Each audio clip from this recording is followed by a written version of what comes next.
이제 이 강의를 혹 들으신 분도 있을 겁니다. 근데 저는 이제 이번에 이렇게 기도했습니다. 우리 이 말씀 들으면서 정말 합당한 말씀이 우리에게 중심으로 아멘 되게 하시고, 또 그 아멘된 말씀이 우리의 삶이 되게 해 주옵소서. 그래서 지금 이제 저희가 1시간 기도 운동을 하는데, 오늘 이 1시간 기도 운동에 대한 그 예수님의 선포가 여기 포함되어 있습니다. 그래서 오늘 우리 공부 끝나고 나면 전하는 자와 듣는 자가 다 이 말씀이 우리의 삶을 붙잡아서 우리 평생에 이 말씀에 붙잡혀서 1시간 이상씩 기도하며 살아가는 그런 역사가 나타나기를 바랍니다. 그래서 그냥 우리가 했던 말씀 또 듣고 넘어가는 게 아니라, 이 말씀이, 하나님의 말씀은 살았고 운동력이 있어 좌우의 날선 어떤 것보다 예리해서 혼과 영과 및 관절과 골수를 찔러 쪼개기까지 하며 마음의 생각과 뜻을 감찰하나니. 그래서 이 말씀을 우리를 감찰하고 이 말씀에 살아 운동력이 있어서 우리의 삶을 날마다 하루에 1시간 이상씩 기도하는 그런 삶으로 이끌고 가기를 바랍니다. 그러니까 죽은 말씀이 아니라, 그냥 지식으로 넘어가는 말씀이 아니라 살아 운동력이 있어서 요격 미사일이 비행기를 끝까지 쫓아가서 격추하는 것처럼 우리의 삶을 운동해 나가는 겁니다. 끌고 나가서 말씀이 이끄는 삶이 되는 거예요. 그래서 오늘 우리의 말씀에 오늘 선포된 말씀들이 그렇게 되어져서 오늘 다룬 이 주제가 우리의 삶의 평생의 이제 이 기도가 되기를 바랍니다. 갈라디아서 6장 7절 같이 읽습니다. 시작. 스스로 속이지 말라. 하나님은 업신여김을 받지 아니하시나니 사람이 무엇으로 심든지 그대로 거두리라. 아멘. 하나님은 속지 않으신다는 겁니다. 그래서 정말 사람이 무엇으로 심든지 그대로 거둔다는 거예요. 그러니까 우리가 심지 않은 것을 막 구하면 하나님이 거기 안 속아 넘어가세요. 사람은 속을지 몰라도 하나님은 안 속아 넘어가세요.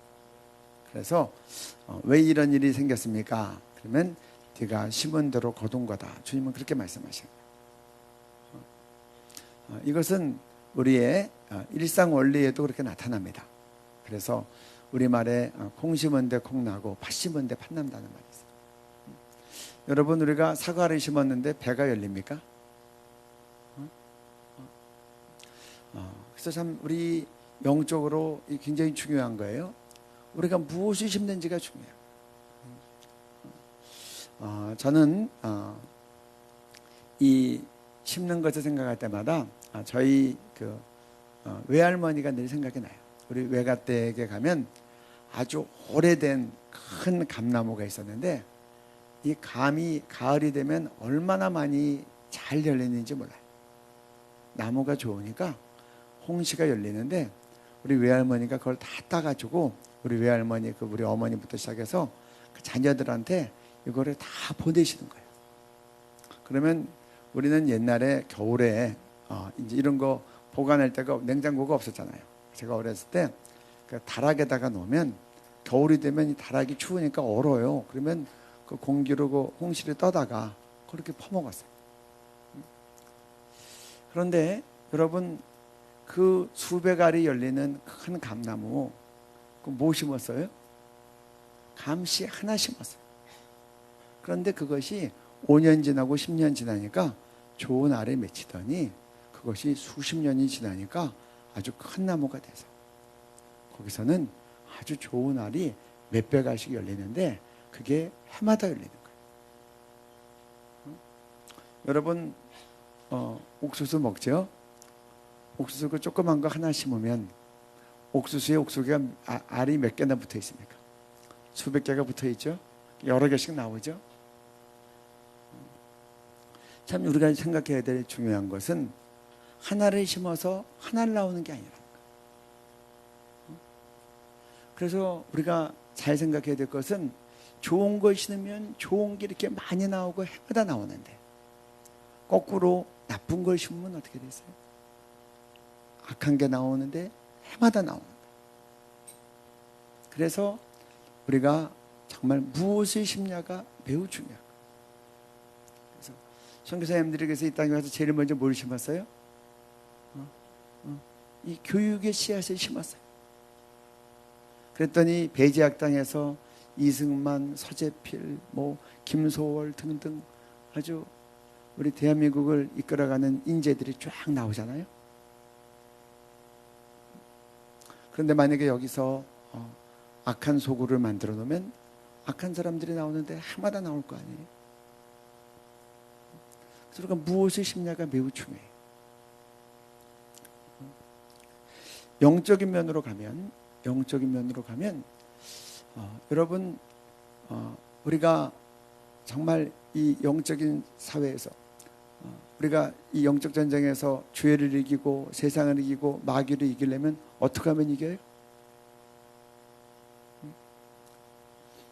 우리 크리스찬들은 성공하기 위해서 사는 게 아니라 우리가 승리하기 위해서 삽니다. 우리가 승리한다는 건 하나님의 말씀대로 살아가면서 죄를 이기고 마귀를 이기고 세상을 이기는 거예요. 그런데 뭘 심으면 승리가 와요? 기도를 심으면 영적 전쟁에서 승리가 와요. 저는 제가 이화여대 다락방 전도협회에서 전도 활동을 이렇게 대학교 때 했습니다. 제가 이대 다락방에서 전도 수련회 때 예수님을 만났어요. 그래서 여름 겨울로 전도를 다니기 때문에 그래서 전도 연합회를 하면서 임원하면서도 섬겼고 나중에 제가 이 전도협회의 총무가 됐어요. 졸업생 중에서 총무를 뽑는 게 좋겠다. 그렇게 해서 그 제안이 와서 제가 대학교 다닐 때 은혜 받았던 때이기 때문에 내가 빚진 마음이 있어서 저도 이제 대학생 후배들이 섬기는 마음으로 가서 이제 제가 총무일을 한 기간 동안에 이제 했습니다. 그러면 전국과 세계의 농촌 전도팀과 단기팀이 준비를 합니다. 전체를 모아서 전도 수련회를 하고 나가는데 팀마다 다 이제 모여서 그 1층 홀에 이런 회의 테이블이 쫙 여러 개가 있는데 한 테이블씩 맡아서 거기서 이제 전도팀 준비가 막 진행이 돼요. 그런데 전도팀 총무를 하다 보면 이렇게 보면 팀이 가서 승리할 팀, 가서 패배할 팀이 미리 보여요. 근데 총무기 때문에 말은 하지 않아요. 근데 이길 팀, 질 팀이 그냥 보여요. 근데 갔다 오면 그대로 돼요. 이길 팀은 어떤지 아세요? 모이면 같이 기도해요. 그리고 답사를 가면 답사 간 사람이 그 지역의 현지를 꼼꼼하게 다 영적으로 잘 분석해서 적어와요. 이 마을의 이장님은 어떤 분이고 종교가 뭐고 이장님 집안의 기도 제목은 뭐가 있고 여기에는 오래된 무슨 무당이 있는데 이 사람은 행태가 어떻고 여기 교회의 그 담임 목사님 또 담임 전도사님의 상황은 어떻고 교회의 기도 제목은 뭐고 마을 사람들의 성향은 어떻고 그걸 놓고 기도하고 그걸 놓고 금식 기도도 다 같이 하고 릴레이 기도도 하고 그래요. 같이 모여서 철야 기도도 해요. 그러면 그냥 보면 저 팀은 승리할 팀. 여러분 가봐야 하는 게 아니에요. 승리할 팀은 어떤 지역에 갖다 놔도 승리해요. 어떤 팀은 보면 모여가지고 잡담 많이 하는 데가 있어요. 또 남녀 대학생들이 모이니까 눈빛이 수상한 데가 있어요. 전도 집회 끝나고 커피숍 가서 더 많은 시간을 보내요. 그리고 기도는 거의 안 해요. 그리고 서로 말이 많고 말로 준비하고 그러면 성경학교 과제도 다 준비하고 전도 집회도 준비하고 중고등 박사님들 청소년 기조도 다 준비하지만 딱 가보면 아까 얘기한 이런 팀은 가서 마귀가 공격을 할 수 있어요. 가다가 차량에 펑크가 날 수도 있고 그렇게 되면 기도하니까 하나님의 이적들이 나타나는 거예요. 그러니까 사탄이 건들면 더 큰 역사가 일어나요. 갔다 오고 나면 담당 교육자님한테 전화가 와요. 담당 교육자님한테 전화가 오는데 전화가 와서 하는 말씀이 이번에 우리 대학생들 너무 훌륭하게 잘했다고 감사하다고 마을 사람들이 다 칭찬하고 그리고 이 대장 목사님과 함께 혼연일체가 돼서 그렇게 아이들도 잘 가르치고 축구전도도 잘하고 마을에서 아주 큰 정말 이 칭찬이 자자하다. 그리고 이번에 새로 등록한 사람들이 많이 늘었다고 정말 고맙다고 인사가 와요. 그런데 아까 얘기했지만 남녀 간에 모여서 막 그렇게 이성적으로 생각하고 시간 갖고 그리고 기도하지 않고 그렇게 된 애들은 가서 성경학교 준비는 잘하고 설교 준비는 잘하고 그런지 모르지만 가서 보면 가서 막 이제 시험거리가 생기고 나중에 컴플레인하는 전화가 와요. 이번에 와서 그 젊은 여대생들이 짧은 반바지 입고 다녀서 마을 어른들이 그것 때문에 손가락질하고 욕했다 그러고 또 와서 마을 교인들한테 덕이 안 돼가지고 나도 어려웠다고 그러고 그러면 제가 그분들에게는 사과해야죠. 그런데 가기 전에 이미 다 보이고 이미 가기 전에 결정되는 거예요. 그 영적 전쟁을 해봐야 한다라고 얘기하는 사람은 아직 영적 세계를 잘 모르는 거예요. 제가 신문에서 오래전에 읽은 칼럼인데 너무 인상적이어서 지금도 기억이 나요. 이 사람은 프로권투 평론가가 그랬었는데 이 프로권투 할 때 그 타이틀 매치 할 때 이 타이틀 매치를 앞두고 이제 두 선수가 뭐 선수권자도 올라오고 도전자도 올라오죠. 딱 올라와서 사각의 링에 딱 들어와서 발을 딱 디딜 때 이 프로 선수들은 자기의 승패를 직감한다는 거예요. 내가 이겼다 졌다를 직감한대요. 근데 싸우면 자기 느낌대로 된다는 거예요. 그러니까 저는 제가 권투를 안 해봤으니까 그게 참 신기했어요. 그런데 제가 농촌 전도를 해보니까 그 말이 여기에 적용되는 거다. 여러분 이 권투 이 선수권자하고 도전자하고의 싸움이 상대방하고의 싸움이 아니라 자기 자신과의 싸움에서 승패가 결정된다.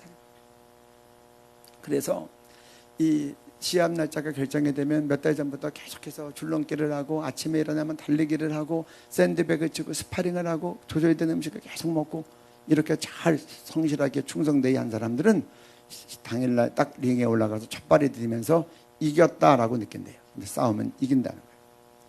그런데 자기가 뭐 과거에 10번을 방어했을지라도 방심하고 술 먹고 방탕하게 있다가 임박해가지고 급하게 연습하고 살 빼고 막 사우나 가서 몸무게 조절하고 막 올라가면 아무리 과거에 싸움을 잘하고 싸움에 능한 이 타이틀 선수권자라고 해도 뒤면서 졌다라고 느낀대요. 근데 싸우면 진다는 거예요.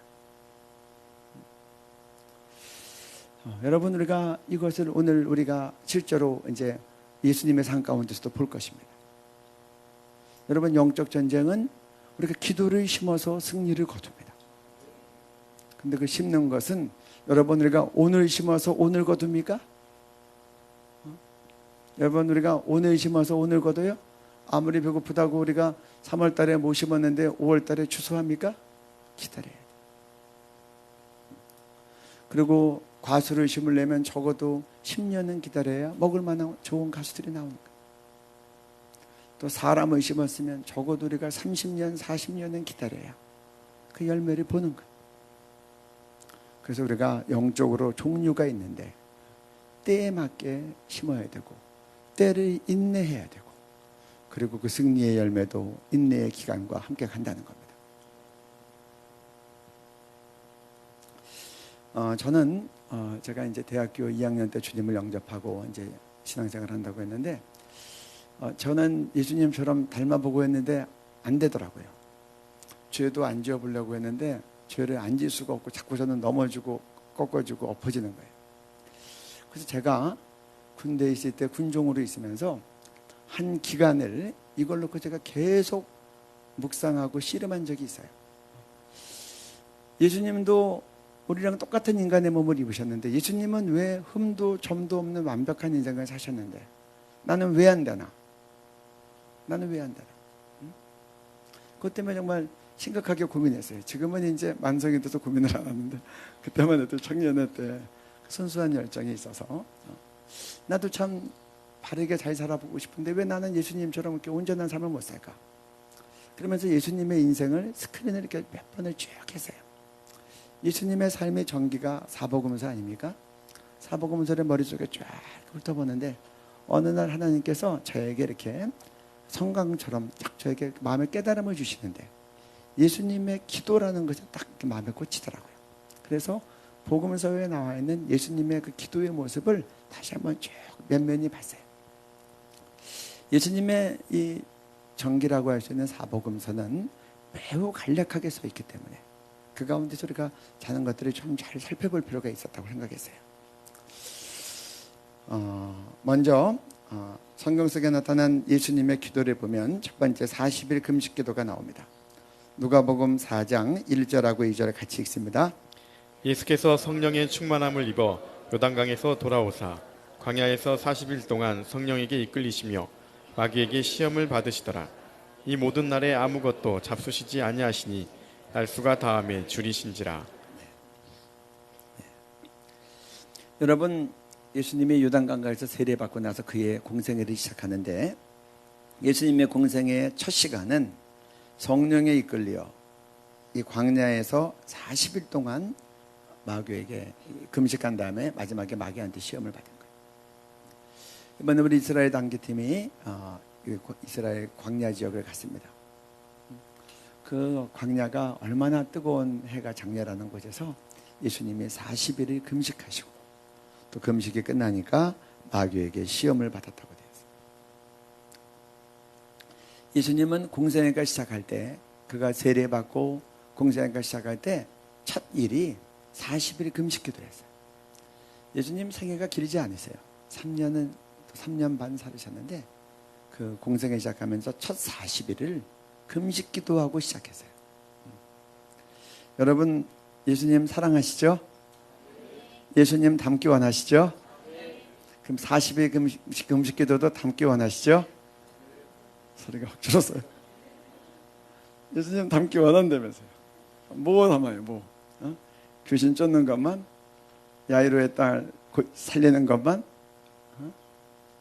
영광 중에 임하시는 물 위에 걷는 것만 닮아요? 예수님 닮으려면 다 닮아야죠. 예수님 공생애 시작하시기 전에 40일 금식기도 하셨어요. 그럼 예를 들어서 신학교 졸업하고 공생애 시작하기 전에 40일 금식 코스가 우리 한국 신학교에 있습니까? 예수님 닮는다고 합니다. 저는 그렇게 생각합니다.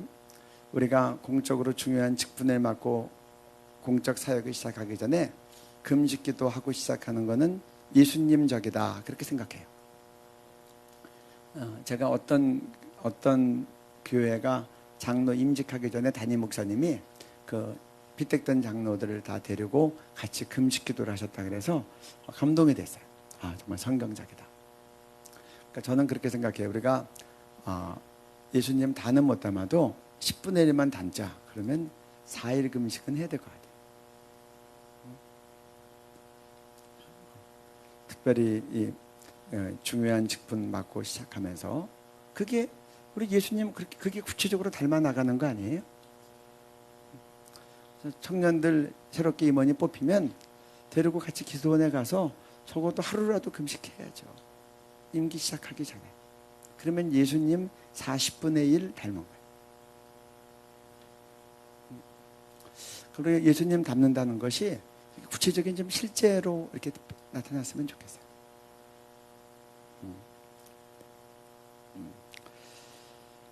예수님 하나님으로 이 땅에 오셨지만 그 40일 금식기도 하고 시작했어요. 저는 기독교는 금욕하는 종교라고 생각하지 않아요. 40일 금식기도가 필요했으니까 성령님 인도하신 거예요. 아멘.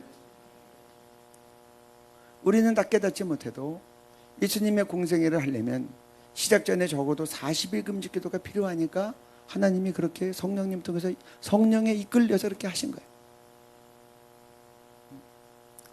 그래서 우리가 이것을 마음에 잘 두고 금식기도가 우리에게 꼭 필요한 부분이고 그래서 예수님도 성령님께서 이끌림 받아서 그렇게 하셨고 그렇게 하셨기 때문에 마귀의 세 가지 질문을 말씀으로 다 무너뜨리셨어요. 그리고 천사가 와서 예수님을 수종들고 그의 공생애가 시작됐어요. 그 다음에 또 살펴보고 싶은 것이 예수님의 새벽 기도입니다. 마가복음 1장 35절 같이 읽습니다. 새벽 아직도 밝기 전에 예수께서 일어나 나가 한적한 곳으로 가사 거기서 기도하시더니. 마가복음이 예수님의 이 복음서 전개 가운데 제일 첫 번째 쓰인 거예요. 1장 35절에 이렇게 딱 새벽 아직도 밝기 전에, 그러니까 새벽 중에서도 이른 새벽에 예수께서 일어나 나가서 한적한 곳에 가서, 여기서 이 NIV 같은 데 보면 사람이 아무도 없는 곳에 가서 라고 되어 있어요. 거기에 가서 거기서 기도했다는 거예요. 여러분, 이 말씀을 보기 전에 예수님이 이 새벽 기도하기 전에 그 전날 상황을 한번 우리 성경 말씀을 통해서 보면 좋겠습니다. 마가복음 21장 21절부터 34절까지 먼저 한번 좀 보여주세요. 네, 한번 좀 우리 같이 한번 읽어볼까요? 교독하실까요? 네, 같이 읽겠습니다. 네. 그들이 가버나움에 들어가니라. 예수께서 곧 안식일에 회당에 들어가 가르치심에 사람이 그의 교훈에 놀라니 이는 그가 가르치는 것이 권위 있는 자와 같고 서기관들과 같이 아니함일러라. 마침 그들의 회당에 더러운 귀신 들린 사람이 있어 소리질러 이르되 나사렛 예수여, 우리가 당신과 무슨 상관이 있나이까? 우리를 멸하러 왔나이까? 나는 당신이 누구인 줄 아노니 하나님의 거룩한 자니이다. 예수께서 꾸짖어 이르시되 잠잠하고 그 사람에게서 나오라 하시니 찾다가 찾지 못하였으므로 더러운 귀신이 그 사람에게 경련을 일으키고 큰 소리를 지르며 나오는지라. 다 놀라 서로 물어 이르되 이는 어찌미냐? 권위 있는 새 교훈이로다. 더러운 귀신들에게 명한즉 순종하는도다 하더라. 예수의 소문이 곧 온 갈릴리 사방에 퍼지더라. 회당에서 나와 곧 야고보와 요한과 함께 시몬과 안드레의 집에 들어가시니 시몬의 장모가 열병으로 누워있는지라. 사람들이 곧 그 여자에 대하여 예수께 여짜온대 나아가서 그 손을 잡아 일으키시니 열병이 떠나고 여자가 그들에게 수종드니라. 저물어 해질 때에 모든 병자와 귀신 들린 자를 예수께 데려오니 온 동네가 그 문 앞에 모였더라. 예수께서 각종 병이 든 많은 사람을 고치시며 많은 귀신을 내쫓으시되 귀신이 자기를 알므로 그 말하는 것을 허락하지 아니하시니라. 35절 같이 읽습니다. 새벽 아직도 밝기 전에 예수께서 일어나 나가 한적한 곳으로 가사 거기서 기도하시더니. 네, 하고 제일 앞장면 앞 페이지 보여주십시오. 어떤 일이냐? 안식일에 주님께서 가버나움에 들어가서 회당에 가서 거기서 설교하셨어요. 그 가르침에 대해서 많은 사람들이 놀랐어요. 그러고 나서 그 가르침하고 난 다음에 귀신 들린 사람이 발작을 했어요. 그러니까 꾸짖어서 이 예수님에서 이 귀신을 내쫓았어요. 그럼 설교하시고 축사하신 겁니다. 그 다음이요. 그 다음. 네. 그러고 나서 예수님께서 그 야고보 요한과 함께 시몬의 집에 가서 신방 가신 거예요. 그래서 이 장모가 열병으로 누워 있으니까 그 장모를 치료했어요. 여러분, 옛날에 예수님이 뭐 자동차 타고 다녔습니까? 예수님이 말 타고 다니셨어요? 예수님 걸어 다니셨어요. 예수님 뭐 탔다는 기록은 마지막에 돌아가시기 위해서 십자가 지시기 위해서 예루살렘 들어가실 때 어린 낙이 새끼 탄 것밖에 없어요. 그러니까 그 광야 땅 더운 지역에서 걸어서 신방을 가신 거예요. 그래서 환자를 치료하고 그리고 돌아오니까 해질 때가 됐어요. 해질 때가 되니까 뭐라고 돼 있어요? 해질 때 모든 병자와 귀신 들린 자들을 예수께 데려오니 그 다음에요. 온 동네가 그 문 앞에 있더라. 예수님이 귀신도 쫓고 사람 났다고 하니까 그 당시 아픈 사람, 귀신 났다니까 그 동네 사람들이 다 예수님 앞에 와 있는 거예요. 그래서 예수께서 각종 병든 많은 사람을 고치시며 많은 귀신을 내쫓으시되 이렇게 얘기했어요. 그러니까 온 동네가 그 문 앞에 모였는데 각종 병든 사람들을 다 고치고 귀신들을 다 내쫓고 그리고 그 다음날 새벽에 예수님이 얼마나 많은 사역과 수고를 하셨는지 우리가 볼 수 있어요. 그러고 나면 우리 같으면 푹 주무셔야 될 텐데 예수님 새벽, 그것도 옛날 번역들은 미명에 아주 이른 새벽에, 그러니까 그 새벽 이른 시간이라면은 뭐 2시 반, 3시, 뭐 3시 반 이런 이른 새벽이란 말이에요. 일어나서 그것도 피곤할 텐데 있는 그 자리에서 기도한 거 아니고 걸어서 사람이 없는 곳까지, 한적한 곳까지 가서 거기서 기도했다는 거예요. 여러분, 예수님의 이 새벽 기도는 몸 컨디션이 좋고 여유가 있어서 푹 일찍 주무시고 한 새벽 기도가 아니에요. 다시 얘기합니다. 금식 기도가 필요해서 하나님 예수님 사랑하시는 아들이지만 40일 금식을 성령이 이끌어서 하게 하셨어요. 그래야 승리할 수 있으니까. 그래야 하나님 뜻대로 준행할 수 있으니까. 여러분, 자녀들이 금식하면 얼마나 마음이 아파요? 하나님 아버지는 더하지 않았겠어요? 여러분 이 새벽 기도할 때 여러분 인간적인 마음으로는 얼마나 안 됐어요? 예수님 피곤하실 텐데 푹 주무셔야 되는데. 그러나 푹 자는 것보다 더 중요한 게 있어요. 하나님의 뜻대로 사는 거예요. 그러니까 새벽에 일어나서 그것도 한적한 곳에 가서 여기서 우리가 두 가지를 봐요. 예수님은 시간이 나중에 더 설명하겠지만 방해받지 않는 시간에 하나님과 독대하신 거예요. 그래서 새벽 5일에 미명에 일어나셨어요. 두 번째로는 방해받지 않는 장소에서 기도하신 거예요. 사람 없는 곳 가서 기도하셨어요. 그것이 왜 필요했는지를 그 다음 절을 보면 알 수 있어요. 그 다음 절 올려주세요. 기도하고 있을 때 36절부터 끝까지 읽어주세요. 시몬과 및 그와 함께 있는 자들이 예수의 뒤를 따라가 만나서 이르되 모든 사람이 주를 찾나이다. 네, 여기요. 여기서부터 이제 제가 제 상상력을 동원합니다. 밤에 다 그렇게 치료하고 주무시는데 밤에 못 온 사람들, 또 그 밤에 소문 나가지고 그 인근에 있는 사람들까지 다 이른 아침부터 예수님 찾으라고 온 거예요. 그랬더니 예수님은 없고 제자들이 있던 거예요. 그 제자들이 더 깨워졌죠. 사람들이 뭐 다 몰려드니 어떻게 또 늦잠을 자겠어요? 그래서 그게 예수님이 없어. 예수님 찾으러 왔는데. 그러니까 뭐 예수님이 그 당시처럼 뭐 서로 문자 주고 받습니까? 말 없이 가서 기도하니까 얼마나 사방팔방을 찾았겠어요.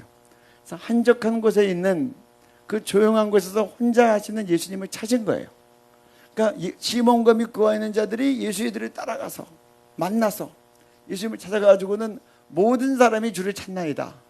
이건 바꿔 말하면 무슨 말이에요?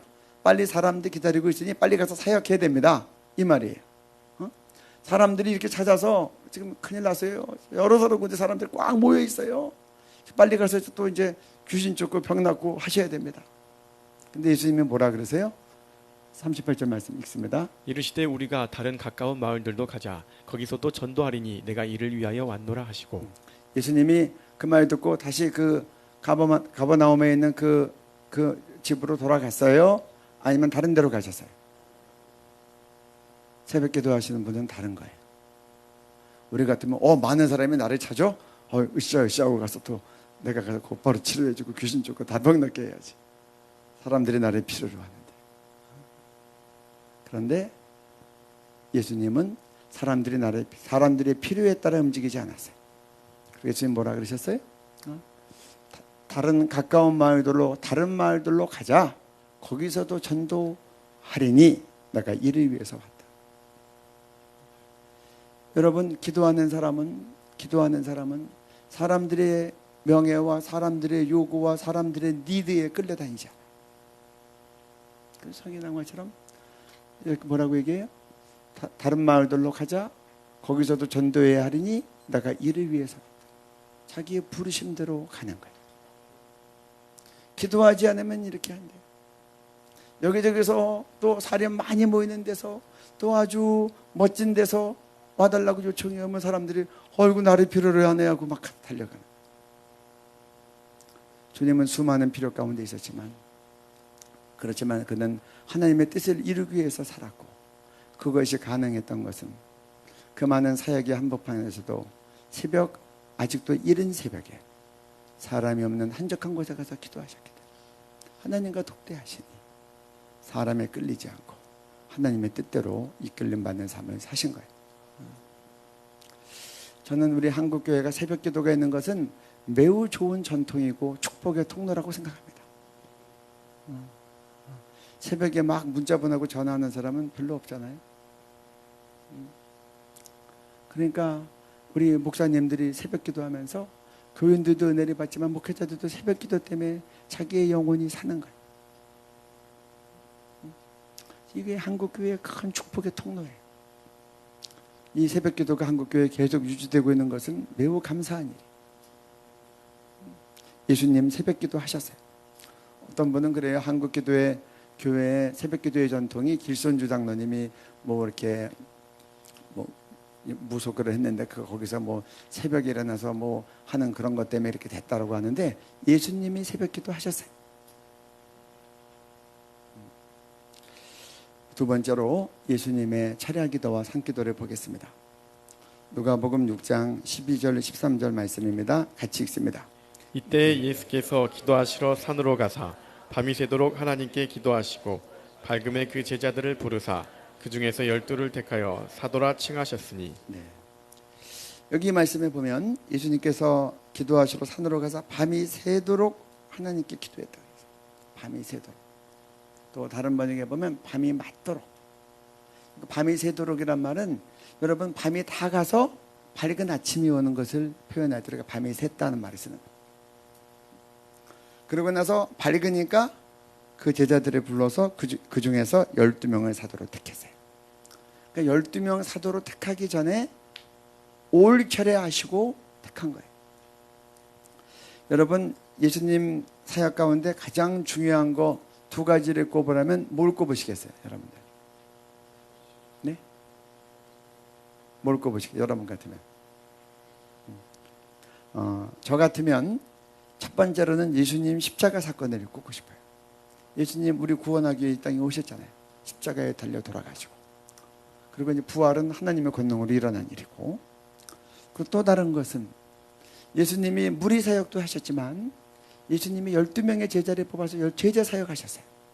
그러니까 예수님이 승천하시고 난 다음에는 성령이 임하고 그 다음에 교회가 만들어지는데 이 12사도가 다 교회의 기둥 같은 리더로서 이 교회 시대를 이끌어가는 거예요.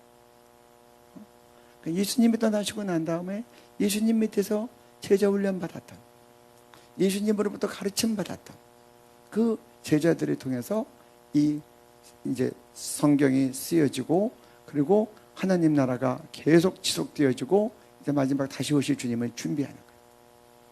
그러니까 저는 이 대중사역도 중요했지만 이 제자 뽑아서 제자 양육한 사역이 예수님이 남기고 가신 가장 중요한 유물이라고 생각해요. 유산이에요. 근데 이 중요한 일 앞에서 십자가 지시는 사건과 12명의 제자 사역을 시작하는 이 사건, 가장 중요한 사건 앞에서 주님은 동일하게 올 차례하기도 하셨어요. 십자가 앞에서 차례하기도 한 것도 이따 살펴볼 겁니다. 여러분들은 매우 중요한 일 앞에서 어떻게 하세요? 중요한 일이 내일 있으니 푹 자고 좋은 컨디션으로 가자. 저는 옛날에 중요한 일이 있어서 제 마음에 성령님께서 이렇게 차례하기도에 대한 감동을 주셨는데 그 중요한 날 내가 차례하기도 하고 깨지지하고 가면 안 되지. 푹 자고 가야지 하고 기도를 멈추고 푹 잤어요. 그래서 그러고 그 다음날 가서 낭패를 봤어요. 그래서 굉장히 정말 어려운 시간을 보냈던 기억이 있어요. 다시 얘기하지만 기독교는 고행의 종교가 아니에요. 일부러 고생시키는 게 아니에요. 그날 밤에 차례기도가 필요하니까 예수님 차례기도 하신 거예요. 저는 예수님 뭐 작정하고 차례기도 한 게 아니라 그 중요한 기도가 다 끝나고 봤더니 날이 밝았어. 그래서 잠을 못 주무셨을 거예요.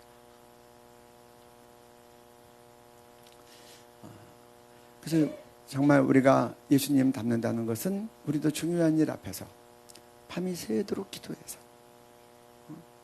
기도하다 보면 밤이 새는 밤이 있으면 아침에 일어나서 그 중요한 일을 수행하는 그것이 예수님 닮는다고 생각을 해요. 저는 철야 기도에 대해서 할 말이 있어요. 오늘 나누고 싶은 말이 있는데 제가 시간 관계상 3가지가 마음에 있었는데 한 가지만은 나누려고 해요. 제가 이제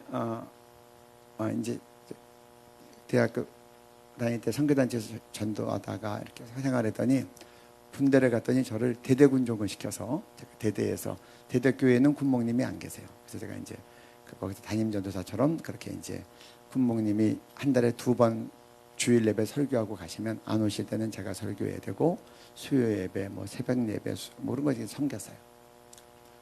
그리고 나서 제대했더니 저희 교회 갔더니 담임 목사님께서 저를 제가 청년 사역을 했고 또 군대에서도 군종을 했으니 교회 청년부를 맡기신 거예요. 보통 교육자들이 맡는데 저한테 청년부를 맡기셨어요. 그래서 저는 이제 청년부를 맡기면 제가 익숙한 게 농촌전도니까 우리 교회 청년들을 이제 이렇게 훈련시켜서 여름방학, 겨울방학 때 그 당시에는 미자립 농촌교회 가면 아이들이 많았어요. 그래서 농촌전도를 다녔어요. 농촌전도를 다녔는데 그러다가 이제 제가 이제 직장생활을 하면서도 직장생활 하면서 제가 이제 은행 다닐 때였는데 그렇게 이제 제가 이제 그렇게 이제 청년들을 가르치다가 제가 이제 미국에 가게 됐어요. 미국에 갔다가 이제 다시 한국에 나와서 있으니까 이제 UNDP UN 개발계획 이제 컨설턴트로 일을 하는데 이제 그 이대 다락방에서 저를 총무로 섬기는 게 좋겠다고 요청이 와서 제가 이제 총무 일을 하니까 다시 이제 저도 10여 년 만에 다시 이제 이대 다락방으로 이제 가서 옛날에 제가 은혜 받았던 그곳에 가서 다시 이제 그 묵은 땅을 기경하고 다시 이제 젊은이들과 모아서 수련회를 하고 이제 그렇게 일을 해야 됐어요. 그러니까 제가 일손이 필요해요. 거기도 다 자비랑 선교단체예요. 그래서 제가 교회 청년들랑 같이 농촌전도 갈 때 나랑 같이 열심히 전도 갔던 한 형제가 있는데 그 친구가 시카고로 이민을 갔어요. 그래서 제가 그 친구한테 전화를 했어요. 너 여름방학 때마다 한국에 나와서 나를 좀 도와줘. 내가 농촌전도 준비해야 되는데 수련회도 해야 되고 내가 일손이 필요해. 그러니까 이 형제가 자기를 지도했던 선교님이 오라고 하니 좋다고 하고 나왔어요. 그래서 이제 이대 후문 쪽에 가면 다락방 칠풀 거기 있어요. 거기서 이제 늘 와서 일을 하는데 저는 뭐 제가 학교 일하고 또 그때 UNDP 일하고 막 그런 때라 뭐 바쁘게 다니다가 이제 와서 이제 뭐 일 처리하고 막 그러니까 제 제자하고는 거의 대화를 못했어요. 근데 이제 제가 이 전도 수련회 앞두고 밤마다 이렇게 밤기도회를 했어요. 우리 스태프들 다 데리고. 근데 이제 하루는 밤기도회가 다 끝나고 한 2시쯤 돼서 끝났어요. 그리고 이제 그때는 그 이대 다락방 채플에 에어컨이 없었어요. 그러니까 이제 창문을 다 열어놨어요. 7월 달이니까 더우니까 열어놓고 있는데 공교롭게 그날 밤에 저랑 시카고에서 온 제 제자랑 둘만 딱 남았어요. 다른 스태프들은 다 내려가고 3층 채플실에. 그러니까 모처럼 제가 불러놓고 그때 단둘이 이제 대화할 시간을 가진 거예요. 근데 얘가 저한테 그러는 거예요. 선생님 변했어요 그러더라고. 그래서 내가 뭘 변했냐 그랬더니 옛날에 우리 데리고 농촌전도 갈 때는 금요 철야기도 하면 새벽 5시까지 했는데 왜 2시에 끝내요 그러는 거야. 그래가지고 내가 뭐 그러니까 정말 그렇더라고요. 제가 청년부 지도할 때 대학 다니고 그럴 때 이제 전도 가기 전에 이제 한 달 전부터 철야기도를 하면 금요일마다 철야기도를 하면 밤 11시부터 시작하면 새벽 5시까지 했어요. 그 당시에는 뭐 이런 것도 없었어요. 그냥 그 당시에는 그냥 온돌방에 딱 둘러 앉아가지고 방석들 하고 무릎 꿇고 그냥 주여 삼창하고 계속 이제 찬송 부르고 기도하고 찬송 부르고 기도하고 새벽 5시까지 한 거예요. 그래서 그 말 듣고 보니까 정말 그래요. 내가 변했는데 저는 제가 변한 걸 몰랐어요. 그래서 정말 내가 변했네. 근데 내가 왜 변한 것도 모르고 살았을까? 가만히 보니까 저희 교회에 금요철야 기도가 이제 없어지고 심야 기도로 대체됐어요. 또 주변에 비교를 해봤더니 거의 대부분 다 철야 기도가 없어졌어요. 그래서 보니까 한국 교회가 철야 기도가 없어진 거예요. 근데 그걸 또 모르고서도 살은 거예요. 그러니까 그 프랑스에서 그 개구리 요리가 생각이 나더라고요. 개구리를 뜨거운 물에 넣으면 펄쩍 뛰어나오는데 이 식용 개구리를 잘 키워가지고 램프에 넣어가지고 투명한 램프에 넣어가지고 레스토랑 가면 거기서 불을 다 켜는 거예요. 그럼 거기서 이렇게 있다가 뜨거워지면 못 나오고 있다가 이거 죽는 거예요. 그래서 꺼내가지고 잘 쓸어서 맛있는 초장 내서 먹는 거예요. 이렇게 그게 떠오르는 거예요. 야, 우리 철야기도가 없어졌구나. 그때 참 안타깝게 삼각산 산기도도 없어지게 되었어요. 삼각산 입산금지 시켜가지고. 그래서 정말 우리 이 철야기도가 없어졌는데 철야기도 없어졌는지도 모르고 살았네. 그래서 제가 이제 회개를 했어요. 그래서 이제 우리 스태프들한테 우리 금요일마다 철야기도 하자. 근데 학교 건물이라 철야기도 했더니 곧바로 학교로 보고가 올라가가지고 철야기도. 그래서 이제 철야기도를 할 수가 없어. 그래서 제가 혼자서 철야기도를 했어요. 불 다 꺼놓고. 그리고 제 임기 끝날 때까지 혼자 파수하는 마음으로.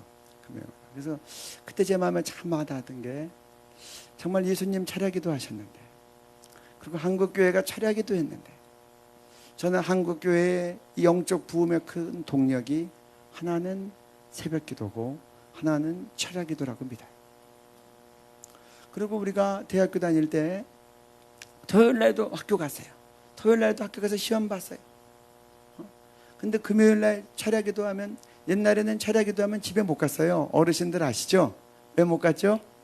통행금지가 있었어요. 12시부터 새벽 4시까지. 그러니까 11시에 철야 기도하면 그 다음에 해서 새벽 5시에 새벽 기도하고 집에 가서, 직장 다니는 청년들은 1시간 자고 직장 가고, 대학 가는 학생들은 1시간 자고 학교 갔어요. 토요일 날 안 쉬어도 철야 기도를 했는데 지금 토요일 날 쉬어도 안 하는 거예요. 그래서 우리가 잘 살아서 이게 복이 아니구나, 그런 생각을 했어요. 잘 살아서 기도 잘하면 더 좋죠. 네. 저는 이것 때문에 굉장히 안타까운 마음이 있는데, 하나님께서 우리 에스더 기도 운동은 철야로 부르셨어요. 그것에 대해서 또 나눌 간증이 2개가 더 있지만 오늘은 시간 관계상 이제 약하겠습니다. 그래서 예수님 철야 기도 하셨어요. 예수님 닮아서 우리도 중요한 일이 있을 때 철야 기도 해야 되고, 여러분 철야 기도가 갑자기 안 나와요. 해버릇 해야 돼요. 고기도 먹어본 사람이 잘 먹는다 그러죠. 철야 기도도 해보고 평소에 근력이 있어야 중요한 또 철야 기도가 딱 들어가는 거예요. 여러분 매일 철야 기도에 많이 나오시기 바랍니다.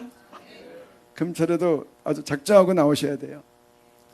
우리 할아버지 할머니, 우리 아버지 어머님들이 그렇게 철야 기도해서 한국 교회를 이렇게 세웠는데, 우리가 잘 살면서 이렇게 교회 자꾸 영적으로 무너지면 되겠어요? 그래서 교회마다 철야 기도가 회복되기를 기도해요. 예수님 닮는 것은 중요한 일 앞에서 철야 기도하는 거고, 나중에 나오지만 예수님 철야 기도하는 습관이 있으셨어요.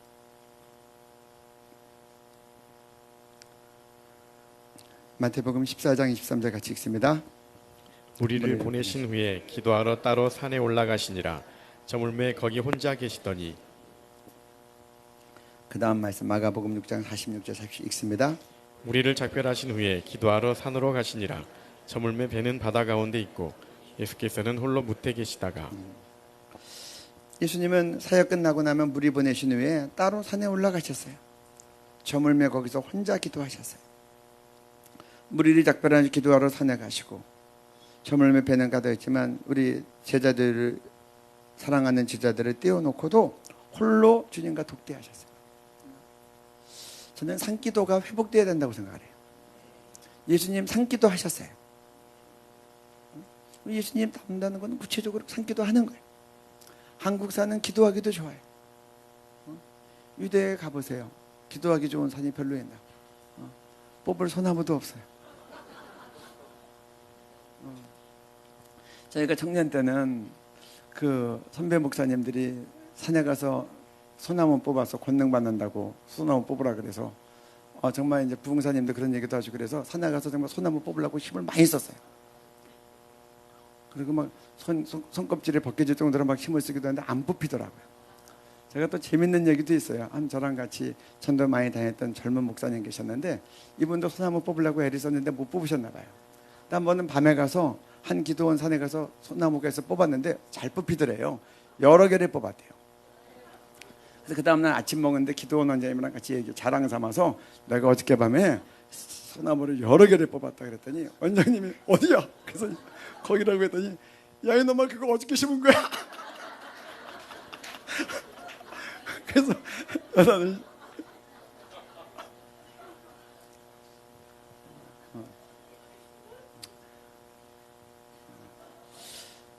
저는 그래서 우리 에스더 기도 운동은 중보기도학교 하면 한 프로그램이 산에 가서 산기도하는 거예요. 올해는 저희가 이제 외국 강사님 모시고 하느라고 이제 그렇게 못했는데, 그래서 여러분 기도는 여러분 수영을 교실에서 배웁니까? 정말 중보기도학교는 다 산으로 가서 풀어놔야 돼요. 그래서 소나무가 안 뽑히더라도 흔들다가 나와야 되고, 정말 예수님처럼 산에 가서 기도해야 돼요. 그러니까 맛이라도 봐야죠. 그래서 중보기도학교 하면 저희가 그냥 짧은 시간이니까 한 끼라도 같이 금식 기도하고, 산에 가서 2시간이라도 같이 기도하고 내려오고, 또 마지막 밤에는 철야 기도로 끝나고, 좀 예수님 했던 거 좀 우리가 같이 흉내를 좀 내보는 거예요. 흉내 내면서 좀 배우는 거예요.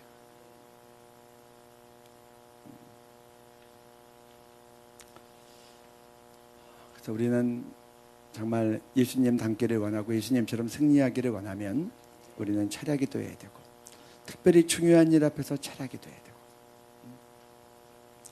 저는 제가 이제 이런 생각을 했어요. 제가 직장 생활하면서 선교단체 일을 하고 제가 이제 텐트 메이킹을 하니까, 그래도 예수님은 옛날이니까 좀 덜 바쁘셨겠지. 옛날에 무슨 핸드폰이 있어, 삐삐가 있어. 그리고 옛날 분들은 좀 여유가 있었다고 들었는데, 그런 생각을 제가 잠깐 한 적이 있었어요.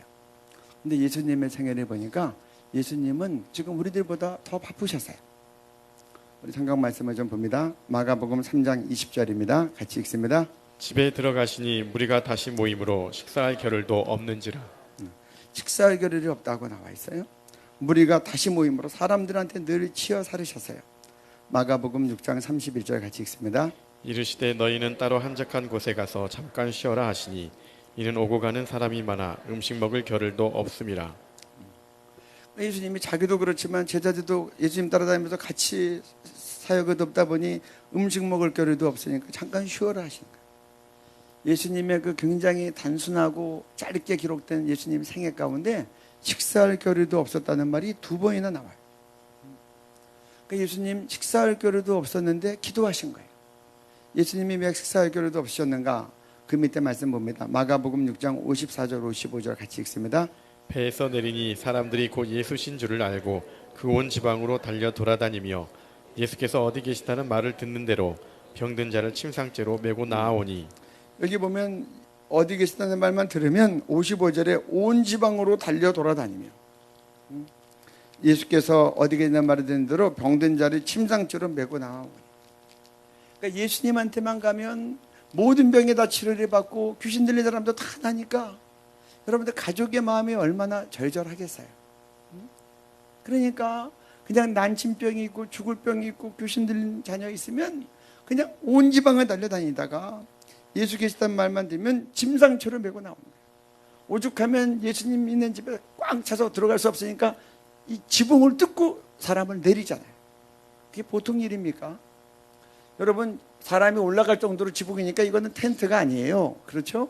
지방을 뜯으면 어떻게 했겠어요? 여러분 성경 볼 때 영화 보듯이 보고 연극 보듯이 보세요. 곡괭이질을 막 했겠죠.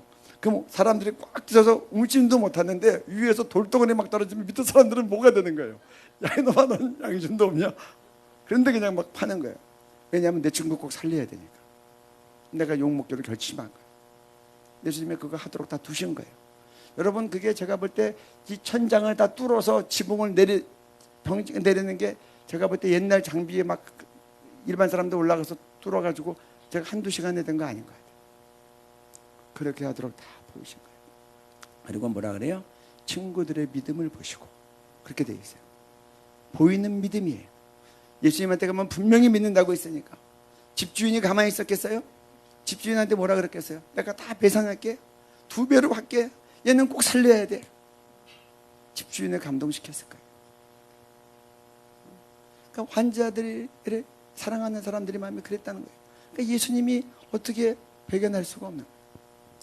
그 다음에 여기 마가복음 6장 32절 33절 같이 읽습니다. 이에 배를 타고 따로 한적한 곳에 갈새 그들이 가는 것을 보고 많은 사람이 그들인 줄 알지라. 모든 고을로부터 도보로 그곳에 달려와 그들보다 먼저 갔더라. 여기서 보면 그 나루토에서 예수님이 딱 배를 탔는데 이 여의도 마루토에서 탔는데 보니까 광나루로 가요. 방향을 보니까 광나루야. 그러면 그들이 가는 곳에 보고 많은 사람 그들인 줄 모든 고을로부터 도보로 그곳에 달려와 그들보다 먼저 갔더라. 그럼 예수님이 광나루에서 딱 내리면 사람들이 또 꽉 차 있는 거예요. 그리고 그 가운데 아픈 사람들과 귀신 들린 사람들을 막 들이미는 거예요. 그래서 예수님이 식사할 겨를도 없으셨다는 말이 나옵니다. 제가 이 말씀 드리는 건 예수님의 기도는 뭐 시간이 우선순위대로 돼서 이거하고 저거하고 저거하고 그 다음에 기도하고 이래서 한 기도가 아니라, 제가 볼 때 예수님은 필사적으로 기도하셨다. 밤늦게까지 사역 끝나고 자야 되는데 이 기도가 너무 중요하니까 새벽 오히려 미명해. 그리고 그 자리도 아니고 피곤한 몸인데 일어나서 걸어서 사람 없는 곳까지 가서 기도하시고, 사역 끝나고 나서 내려가면 또 기도 못하니까 제자들이랑 같이 어울리면 또 막 한담하고 막 밥 먹고 또 막 그러니까 사역 끝나고 나면 내려가서 피드백하지 않았어요? 산으로 올라가서 거기서 또 기도하셨어요. 여러분, 시간 나서 기도하는 사람은 없어요. 기도가 제일 우선순위이기 때문에 기도하는 거예요. 제가 볼 때 예수님도 필사적으로 기도하셨어요. 얼마나 주무시고 싶겠어요. 사역 끝나고 푹 주무셔야 되는데, 여러분 귀신 쫓기가 쉽습니까? 일일이 아픈 사람들 다 치료하기가 쉽습니까? 그렇지만 예수님, 제자들은 자지만 예수님이 일어나서 기도하신 거예요. 우리가 마음에 생각해야 될 것은, 남는 시간에 기도하려고 그러면 기도는 영원히 못한다. 또 사단이 그렇게 만들어요. 그래서 우리가 재정을 쓸 때도 11조를 먼저 띄고, 하나님께 드릴 것을 먼저 띄고, 뭐 성경금을 먼저 띄고 나머지 살면 사는 것 같이, 우리도 이 기도를 최우선순위로 놓고 기도하고 남는 시간에 살면 사는 거예요.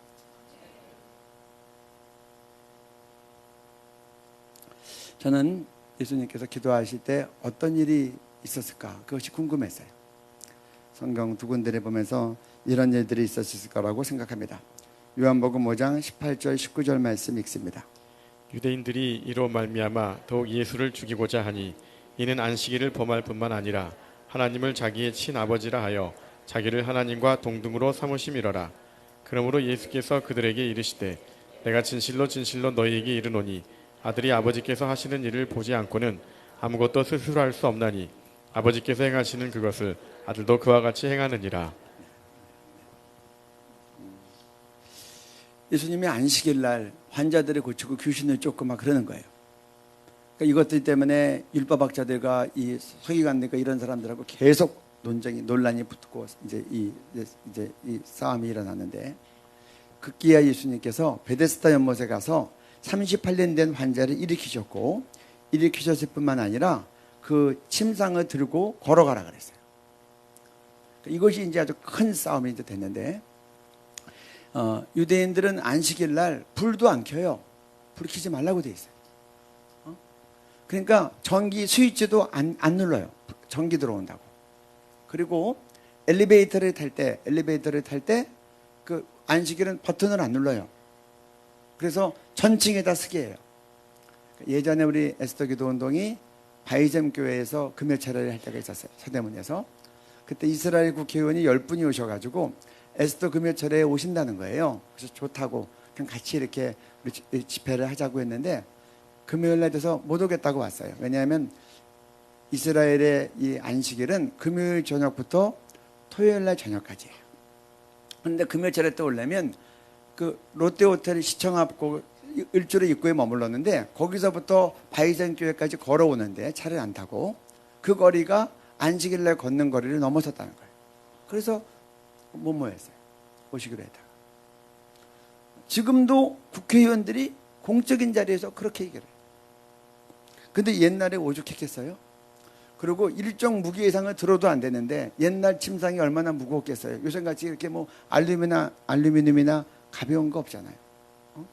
그러니까 옛날 그 무거운 침상을 예수님이 완벽하게 치료하셔서 그걸 들고 베데스다 연못가에서부터 거기까지 갔으니, 거리 오바, 무게 오바, 거기다 그래서 막 그것 때문에 막 논쟁이 붙었는데, 그때 예수님께서 뭐라 그러세요? 예수께서 그들에게 이르시되 내가 진실로 진실로 너희에게 이른다. 19절입니다. 아들이 아버지께서 하시는 일을 보지 않고는 아무것도 스스로 할 수 없나니 아버지께서 행하시는 것을 아들도 하죠. 이거 내 맘대로 하는 거 아니야. 하나님 앞에서 나는 나에게 보여주시는 것만 나는 해. 언제 보셨어요? 새벽 5일의 미명에 한적한 곳에서 기도하실 때, 무리를 보내고 산에 올라가서 혼자 기도하실 때, 요즘 기도하실 때 앞서 행할 길을 다 보여주세요. 그럼 본대로 행한 거예요. 요한복음 12장 49절 말씀 읽습니다. 같이 읽습니다. 내가 내 자의로 말한 것이 아니요 나를 보내신 아버지께서 나의 말할 것과 이를 것을 친히 명령하여 주셨으니. 요한복음 12장에서 예수님이 그렇게 얘기해요. 내가 내 마음대로 얘기한 거 아니다. 나를 보내신 아버지께서 내 말할 것과 이를 것을 친히 명령해 주셨다. 제안해 주신 게 아니에요. 이대로 해야 된다고 명령하신 거예요. 여기서 이 말할 것과 이를 것을 NIV에 보면 말할 것, what to say, 무엇을 말할지, 이를 것, how to say, 이 말할 내용과 주제와 요점을 어떻게 얘기할지를 다 명령하셨다는 거예요. 그러니까 예수님은 이 세상에서 자기 마음대로 사신 게 아니에요. 하나님께서 보여주신 대로 살았고, 하나님께서 말하라고 하는 것을 이렇게 말하라고 하면 말할 내용과 말하는 그런 전달도 다 하나님이 명령해 주신 대로 한 거예요. 그러니까 예수님이 나를 본 자는 하나님을 보았고라는 말이 그래서 나오는 말이에요. 하나님이 인간으로 그렇게 살아내신 거예요. 예수님 안에서. 우리는 무엇을 말할지 어떻게 말할지를 기도 가운데 다 듣습니까? 그렇게 듣는 것이 예수님 닮는 겁니다. 그래서 우리가 기도할 때 우리는 하나님으로부터 앞서 행할 길을 보여주심을 따라가고, 또 무엇을 말할지 무엇을 이룰지를 친히 명령해 주시는 그 명령하심을 우리도 듣고, 그것이 예수 제자된 삶이라고 생각합니다. 그리고 이러한 일들이 기도 가운데 일어났다고 저는 생각합니다. 마지막으로 예수님의 기도의 백미라고 할 수 있는 겟세마네 기도를 보겠습니다. 누가복음 22장 39절부터 46절까지 말씀입니다. 서로 한 절씩 교독하시겠습니다. 예수께서 나가사 습관을 따라 감람산에 가시매 제자들도 따라갔더니 그곳에 이르러 그들에게 이르시되 유혹에 빠지지 않게 기도하라 하시고, 그들을 떠나 돌 던질 만큼 가서 무릎을 꿇고 기도하여 이르시되 아버지여, 만일 아버지의 뜻이거든 이 잔을 내게서 옮기시옵소서. 그러나 내 원대로 마시옵고 아버지의 원대로 되기를 원하나이다 하시니, 천사가 하늘로부터 예수께 나타나 힘을 더하더라. 예수께서 힘쓰고 애써 더욱 간절히 기도하시니 땀이 땅에 떨어지는 핏방울 같이 되더라. 기도 후에 일어나 제자들에게 가서 슬픔으로 인하여 잠든 것을 보시고 이르시되 어찌하여 자느냐, 시험에 들지 않게 일어나 기도하라 하시니라. 아멘. 여기 예수님 마지막 십자가 지시기 전에 철야기도 하셨습니다. 39절에 보면 예수께서 나가서 습관을 따라 감람산에 가시매 제자들도 따라갔더니, 그 예수님은 밤기도 산기도하는 습관이 있으셨어요. 저는 우리가 거룩한 습관을 갖는 게 매우 중요하고, 이것이 DNA를 형성해서 우리의 자녀들에게까지 내려가는 게 매우 중요하다고 생각합니다. 여러분, 우리가 새벽 기도하는 습관이 있으면요, 정말 어떤 영적으로 막 눌리고 기도하기 어려울 때도 이 습관 때문에 일어나서 기도하다가 다시 돌파가 되고 회복이 되는 거예요. 여러분, 주일날은 정말 어떠한 경우에도 꼭 교회 가는 그런 우리의 원칙과 삶의 기준이 있으면요, 우리가 막 흐트러지고 어려울 때도 다시 교회 가서 회복이 되는 거예요. 영국에서 노예 해방을 이뤄냈던 국회의원이 누구죠? 윌버포스죠. 윌버포스가 그렇게 얘기해요. 어떤 때는 자기가 정치적인 욕심 때문에 막 야유게 들끓다가 주일날 교회 가서 예배드리면서 나의 정력이 십자가로 다 처리되고, 그리고 다시 내가 주님의 부르심으로 다시 회복되어진다, 그렇게 고백하는 거예요. 우리가 날마다 성경 읽는 습관이 있고 큐티하는 습관이 있으면 나의 생각이 막 분산되다가도 말씀을 읽으면서 내 마에는 어두운 것과 불결한 것들이 이 빛끝으로 다 밀려나가는 거예요. 그래서 여러분, 거룩한 습관이 있는 것이 매우 중요합니다. 말씀이 빛이에요. 그래서 빛을 잡고, 성경을 잡고 읽으면 빛이 내 가운데 커지기 때문에 어둠의 것들이 다 밀려나가는 거예요. 그래서 이렇게 이것이 성경 읽는 습관이 매우 중요합니다. 큐티하는 습관도 매우 중요합니다. 저는 우리 자녀들에게 유산을 많이 물려주려고 하지 말고, 좋은 학벌 만들어주려고 애쓰지 말고, 물론 좋은 학벌이 있으면 좋죠. 유산도 물려주면 좋죠. 그러나 그것보다 더 좋고 소중한 거 뭐죠? 거룩한 습관을 만들어줘야 돼요. 어떤 친구는 막 정신없이 사는데도 그 가운데서 시간이 되면 큐티를 하는 친구가 있어요. DNA가 그렇게 형성이 된 거예요. 어떠한 경우에도 보면 은밀한 데 가서 조용히 기도하는 친구가 있어요. 우리 DNA가 그렇게 형성이 돼야 돼요. 그리고 우리 부모님들은요, 자식들에게 이 중요한 원칙에 대해서 골수에 새겨지도록 가르쳐야 돼요. 저는 제가 아프거나 꾀병을 해서 학교 빠져본 적은 있어요. 저희 아버지가 제가 초등학교 다닐 때 강원도 장성에서 근무하셨어요. 은행 다니셨는데, 그러니까 제가 초등학교 다닐 때 부모님이 다 거기 가 계시니까 어머니가 가끔씩 서울로 오면 제가 학교를 안 갔어요. 그리고 꾀병. 그런데 우리 어머니가 이제 봐주셨어요. 막내라 그래. 근데 주일날 교회 안 가는 건 상상할 수가 없어요. 그러니까 우리가 초등학교 다닐 때는 초등학생들도 오후 예배가 있었어요. 오전 예배, 오후 예배. 그러면 그때 텔레비가 막 나와가지고 황금박쥐 나오고 막 그래서 오후에 텔레비 막 보고 있는데 우리 어머니가 매우 순하셨어요. 그런데 신앙에서는 우리 집에서 아무도 우리 어머니를 못 이기셨어요. 주일날 다 텔레비 끄고 교회 가 그러면 제가 울면서 갔어요. 그러면서 제가 그랬어요. 나는 불행하다. 왜 나는 주일날 오후 예배까지, 남들은 다 황금박쥐 보고 만화영화 보는데 나는 왜 주일날 오후 예배까지 가요. 울면서. 그런데 어떻게 하겠어요. 우리 어머니가, 우리 순한 어머니가 교회 가는 거는 제가 못 이기니까. 그리고 주일날 교회 갈 때 항상 새 돈으로 헌금을 준비해서 주셨어요. 그러니까 제가 헌금할 때보다 항상 헌금할 때 정성으로 헌금해야 된다는 게 제 마음엔 인이 백인 거예요. 항상 새 돈 준비했다고 헌금을 주셨어요. 돌아가실 때까지 새 돈으로 헌금하셨어요. 그러니까 제가 뭐 어떠한 경우가 있어도 제 일생 가운데 교회에 빠지는 기억이 거의 없어요. 아파도 죽어도 교회는 가야 하는지 아는 거예요. 혹 이번 일에도 주일날이 되면 택시 타고 교회 가야 되는 줄 아는 거예요. 예수님 그래서 이 제자들 데리고 밤에 가시는 거예요. 가서 계속 졸지만 데리고 다니는 습관을 하시는 거예요. 이렇게. 그 자녀들에게 거룩한 습관을 남겨주면 그것이 예수 그리스도보다, 하나님보다 더 귀한 유산이 어디 있어요? 예수 그리스도 안에 모든 것이 있는데.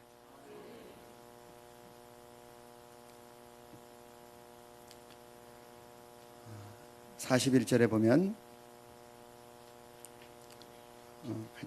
같이 읽습니다. 그들을 떠나 돌덜질 만큼 가서 무릎을 꿇고 기도하여. 예수님 결정적인 기도하실 때 산에 가서 무릎 꿇고 기도했어요. 여러분 옛날 2000년 전에 무슨 좋은 방석이 있었겠어요? 산에 가서 땅바닥에 그냥 무릎 꿇고 기도하셨어요. 요새 무릎 꿇고 기도들 잘 하십니까? 요새 한국 기도에 많이 실종되는 것 중에 하나가 무릎 꿇고 기도하는 거예요. 저는 저희 어머니가 늘 무릎 꿇고 기도하셔서 기도하면 다 무릎 꿇고 기도하는 줄 알았어요. 무릎 꿇고 기도하다 좀 힘들면 책상 자리에다가 다시 또 무릎 꿇고 기도하고. 그 옛날에는 한국 교회가 마룻바닥 교회가 많았고 제가 농촌 교회 가서 전도할 때도 마룻바닥 교회가 많아서 대부분 그랬는데 어느 때부터 우리가 이제 현대화되고 잘 살게 되면서 다 이제 앉아서 기도해요. 앉아서 기도하는 거 좋아요. 저도 미국 가서 이 사고가 많이 열렸는데 보니까 어떤 분들은 눈 뜨고도 기도하시고 서서 왔다 갔다 하고도 기도하시고 그래서 이제 저렇게 우리가 정말 이 기도가 어떤 뭐 한 폼만 있는 게 아니구나. 저도 이제 운전하면서도 소리내서 기도하고 다 이제 그렇게 해요. 그러나 결정적이고 중요할 때 하나님하고 독대할 때 무릎 꿇고 기도하는 거 우리 해야 돼요. 왜 해야 되냐? 예수님이 하셨어요. 예수님 닮기 원한다고 했죠. 여러분 무릎 꿇어 보셨지요? 마음이 단정해져요. 결정적인 기도하고 중요한 기도할 때 우리 마음을 잡으면서 기도할 때 우리 믿음의 선배들이 그렇게 무릎 꿇고 기도하셨어요. 열왕기상 18장 42절 같이 읽습니다. 엘리야가 갈멜산 꼭대기로 올라가서 땅에 꿇어 엎드려 그의 얼굴을 무릎 사이에 넣고 3년 동안 아흔 온 비 오도록 기도할 때 엘리야가 산기도했는데 예수님처럼 땅에 꿇어 엎드려 기도했어요. 다니엘서 6장 10절을 같이 읽습니다. 다니엘이 이 조서에 왕의 도장이 찍힌 것을 알고도 자기 집에 돌아가서는 윗방에 올라가 예루살렘으로 향한 창문을 열고 전에 하던 대로 하루 3번씩 무릎을 꿇고 기도하며 그의 하나님께 감사하였더라.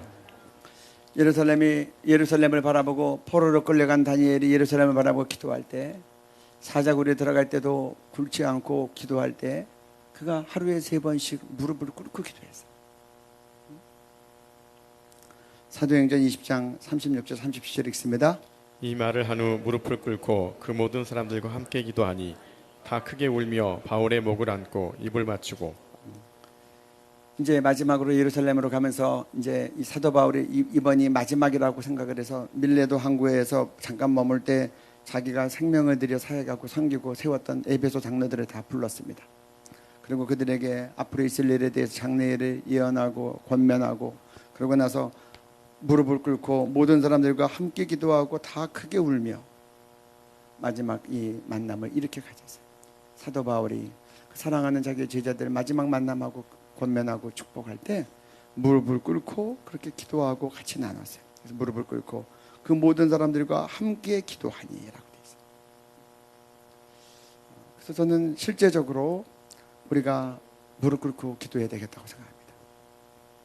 예수님 무릎 꿇고 기도했으니 우리도 무릎 꿇고 기도하고, 예수님 닮는다는 거 추상적으로 노래하고 말하고 찬송하지만 말고 우리 모습 가운데 이런 모습들이 나타나야지 예수님의 이 닮아가는 모습 가운데 예수님의 이 능력과 또 사랑과 이 섬김이 우리 가운데도 같이 배어나리라고 그렇게 믿습니다. 예수님 마지막 기도할 때 42절에 보면 우리 같이 읽습니다. 이르시되 아버지여 만일 아버지의 뜻이거든 이 잔을 내게서 옮기시옵소서. 그러나 내 원대로 마시옵고 아버지의 원대로 되기를 원하나이다 하시니. 우리들은 어떻게 기도합니까? 우리들은 이렇게 기도하지 않습니까? 하나님 주 뜻대로 마옵시고 내 뜻대로 하옵소서. 혹여나 주 뜻대로 할까 봐 걱정이 돼서 더 크게 부르짖어 기도하고, 하나님 이렇게 하시면 절대로 안 되고요, 꼭 이렇게 하셔야 됩니다. 그럼 하나님이 손발이 묶이시는 거예요.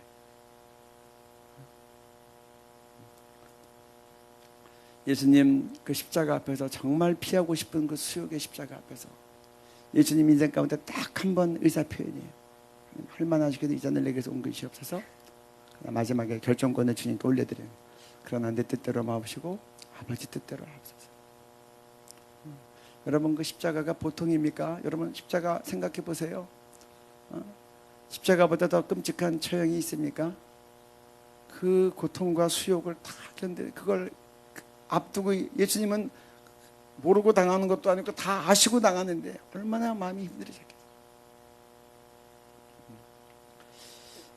저는 지금 우리가 하나님의 뜻대로 기도하는 것에 대해서 우리가 훈련해야 된다고 생각합니다. 제가 이것을 볼 때 늘 생각나는 한 형제가 있어요. 제가 이제 최전방 백골부대에서 대대군종을 했는데, 제가 의정부에서 배치를 앞두고 딱 대기하고 있을 때 거기 있는 조교들이 그랬어요. 우리들이 보고 군대 말로 너희들은 다 풀렸다, 수도권에 다 배치된다는 거예요. 그런데 딱 한 가지, 백골부대만 안 가면 된다는 거예요. 그래서 아무것도 모르니까 그게 뭐냐. 근데 딱 배치가 됐는데 다 군용 트럭이 왔는데 트럭에다 막 태워갖고 가는데 자기 부대별로 한 대만 관광버스가 온 거예요. 그래서 우리 보고 관광버스 타라고 해서 좋다고 탔더니 그게 철원 가는 거예요. 멀리 가는 거니까 관광버스가 온 거예요. 그래서 쫙 가다 보니까 383 휴게소가 나와요. 그래서 내려서 뭐 사 먹으래요. 그러니까 이 백골부대는 383 넘어서 있어요. 휴전선이니까. 우리 휴전선에서 더 타러 안 되기 때문에. 그러니까 이제 383 휴게소라고 하니까 야 우리가 383을 넘어가네 싶어서 사람들 마음이 다 좋아지더라고요. 서로 사가 너도 먹어 막 그래. 그러다가 조금 더 가는데 갑자기 그 와수리 쪽으로 들어가니까 그 헌병대 그 길을 통과하는데 이 해골이 나오고 뼈다귀 두 개가 딱 나와요. 해골 단뼈시야. 그래서 딱 보면서 불사 우리가 백골부대였구나. 그러니까 이제 애들이 거기서부터 시자 타령을 하는 거예요. 돈 있는 놈은 돈으로 빼고 백 있는 놈은 백으로 빼고 돈 없고 백 없는 우리들만 백골부대 끌려 조상탓을 하는 거예요. 저도 그거 보니까 막막하더라고요. 저 백골이 뜨네. 해골단 표시가 뜨는 거예요. 내려서부터 막 쌍욕하고 막 그래가지고 막 그때 비가 왔는데 더블백이라고 이걸 있는데 그걸 입으로 물고 오리걸음으로 올라가라는 거예요. 그 언덕에 막사로. 그러니까 막 처음부터 군기 잡느라고. 그러니까 혼이 빠지죠. 들어와가지고 막 내음 안에서 뭐 좌로 굴러 우로 굴러 막 하는데 막 몇 명이 쓰러지더라고요. 그래서 저도 쓰러질까 말까 하는데 끝나더라고요. 근데 또 그 당시에는 대남 방송에 나왔어요. 그러니까 나오는데 우리도 방송을 쏘고 그쪽도 쏘는데 우리 그 노래 가운데 이런 게 있잖아요. 울려고 내가 왔나 웃으려고 내가 왔나. 그 노래가 있는데 거기에다가 가사만 바꿔서 돈이 없고 백이 없어서 백골부대까지 끌려온 장병들아 넘어와라 넘어와라. 그러니까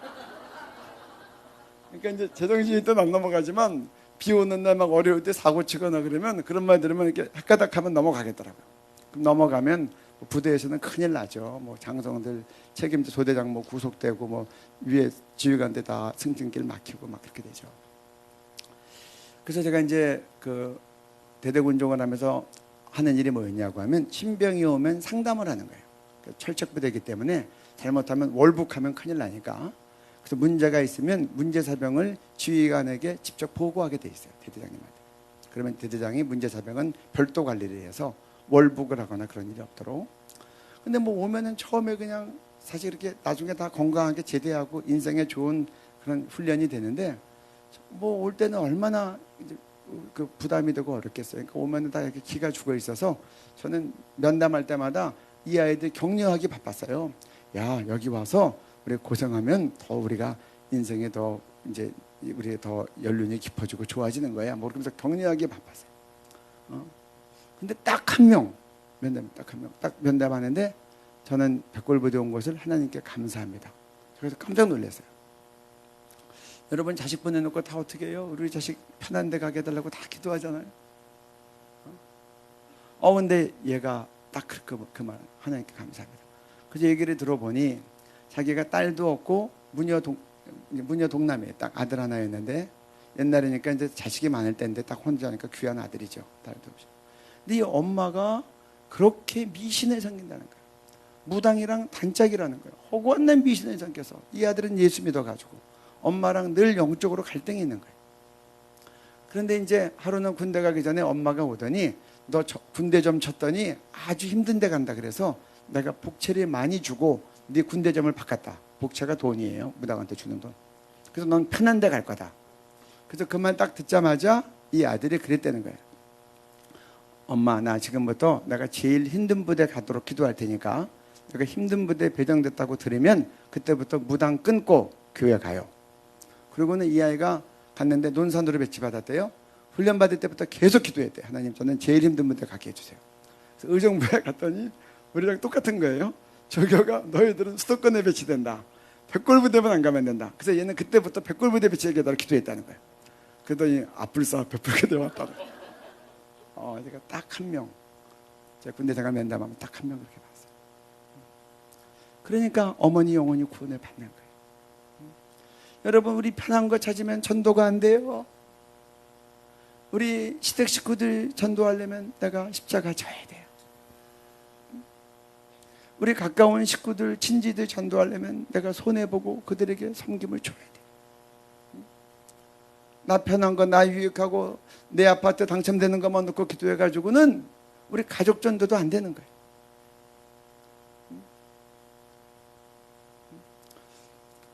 예수님 십자가 안 지셨으면 우리가 어떻게 구원받았겠어요? 이 십자가 지는 것이 결단만 가지고 되는 게 아니에요. 실제 그 영적 상황에서 그 어려운 상황을 꿋꿋하게 부르심대로 돌파하기 위해서 예수님 마지막 기도가 땀방울이 핏방울이 되도록 기도합니다. 전 세계에서 가장 치열한 역사 가운데 영적 전쟁이 어디냐고 하면 전 겟세마네 동산에 꼽겠어요. 가고 오던 모든 세대의 모든 죄와 저주를 홀로 뒤집어쓰고 한 마리 양이 돼서 마지막으로 다 뒤집어쓰고 구원의 문에 돌파하기 위해서 그 억누르는 모든 어두움과 이 사단의 공격과 그 모든 것들을 다 감당하고 거기에 내 몸을 쳐서 복종시키기 위해서 처절하게 기도하는데 땀방울이 핏방울이 되도록 떨어지는 거예요. 제가 한번 소그룹 모임에서 공부하는데 생명과학자가 그러더라고요. 사람이 용을 쓰면 모세혈관이 터질 때가 있대요. 그러면 용을 쓸 때는 모세혈관이 터질 때는 땅구멍으로 피가 나온다는 거예요. 예수님의 기도가 그랬다. 이 돌파하는 기도라는데 막 용을 쓰는데 자기 체력만 가지고 안다니까 주의 천사가 나타나 그의 기도를 도운 거예요. 그래가지고 주의 천사가 기도를 도우니까 그 마지막에 돌파되도록까지 기도가 다 나가는 거예요. 여러분 때는 어떤 때는 기도하다 보면 잠깐 기도한 것 같은데 아침일 때가 있어요. 주의 성령이 우리의 기도를 돕는 거예요. 그래서 에베소에서 성령 안에서 기도하고 그리고 술 먹는 사람들 얘기 들으면 처음엔 사람이 술을 먹고 그다음 술이 술을 먹고 그다음 술이 사람을 먹고, 새소리도 그래요. 처음에 내가 기도하는데 그 다음에 성령이 내 기도를 같이 하다가 그 다음에 내 성령의 이끌림 받아서 성령의 먹히움 받아서 성령 안에서 기도하는, 그럴 때는 어떤 때는 그 기도를 들어보면 내가 할 기도가 아닌데 막 하고 있어요. 내가 손해보는 기도를 막 구하고 있어요. 예수님이 그러하셨어요. 그래서 예수님 마지막 십자가 지시기 위해서 정말 몸이 부러지도록 기도합니다. 그렇게 기도했어야 십자가를 질 수 있었어요. 그래서 질 수 있도록까지 기도한 거예요. 그리고 나서 모세혈관이 터지고 땀방울에 피가 나오고, 그리고 마지막에 영적으로 돌파가 일어나요. 그때 일어나셨어요. 내려가다가 기다리고 있던 가룟 유다한테 붙잡혀가지고 넘겨져서 십자가의 길을 끝까지 하나님 뜻대로 승리하며 영광을 올리신 거예요. 십자가상에서 내려오지 않고 골고다 올라가다가 다른 데로 빠지지 않으시고, 12용도 되는 군사를 부를 수 있었지만 부르지 않으시고,